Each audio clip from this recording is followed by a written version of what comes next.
Hola, buenas tardes. El día de hoy vamos a empezar con el tema de entrevista. Dentro de la materia es indispensable hacer la introducción precisamente a la misma y vamos a comenzar con este tema.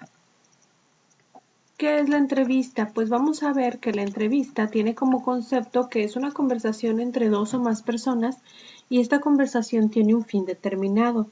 La finalidad puede ser periodística, puede ser para informar al público de las respuestas de una persona entrevistada o simplemente tratarse de una concurrencia o una conferencia de dos o más personas para tratar o resolver un negocio, por ejemplo. En psicología es un instrumento que nos va a ayudar a nosotros como especialistas para obtener información acerca de ciertas situaciones o de ciertas personas. La entrevista tiene mucho valor porque no es nada más entrevistar, no es nada más recoger datos. Tiene varias funciones o en función de técnica, relación y proceso podemos utilizar a la entrevista para algo muy valioso. Como técnica, pues va a servir para recoger información.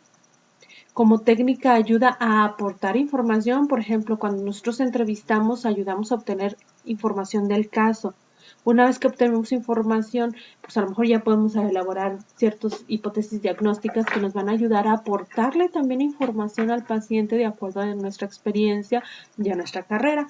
Y como técnica, pues también ayuda a las personas porque es un soporte para terapia o cura. Desde el principio o desde el primer contacto de la entrevista ya de por sí es intervención.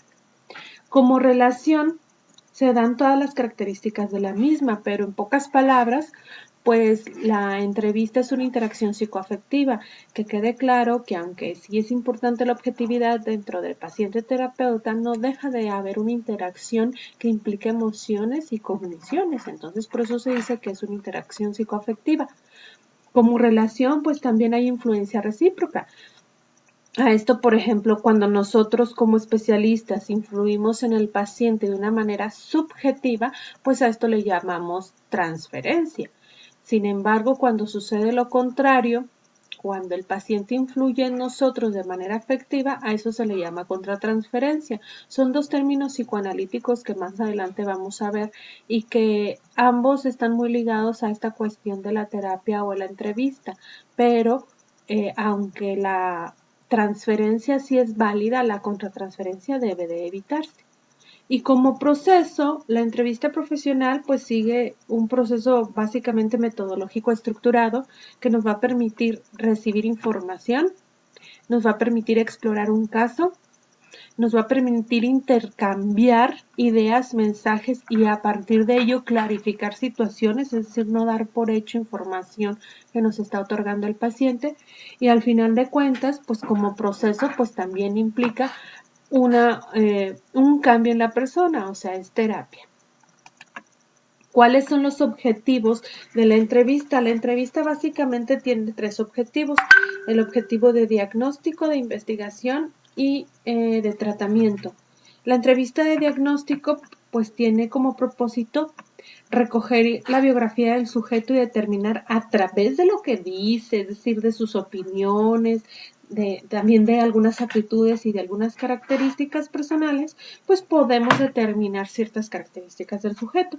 La entrevista de investigación, pues como su nombre lo dice, procura reunir entre personas más competentes ciertos datos útiles para la investigación emprendida. Por ejemplo, esto se da cuando se están investigando temas importantes en psicología.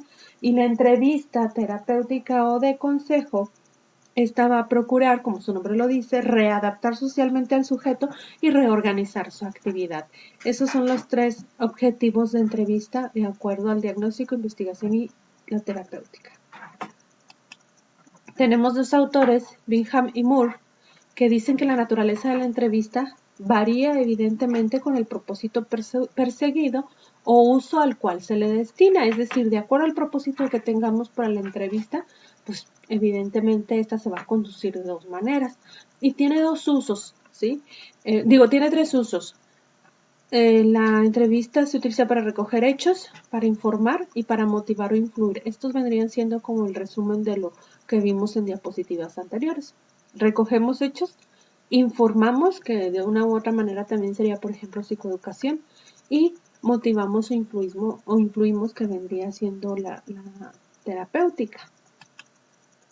La entrevista ya como técnica profesional puede darse de dos maneras: conducida psicológicamente y la entrevista por su finalidad psicológica o psicosocial. Ahora yo les dejo a ustedes que piensen, por favor, a qué se referirá cada uno y lo discutamos en clase. Muchas gracias por su atención.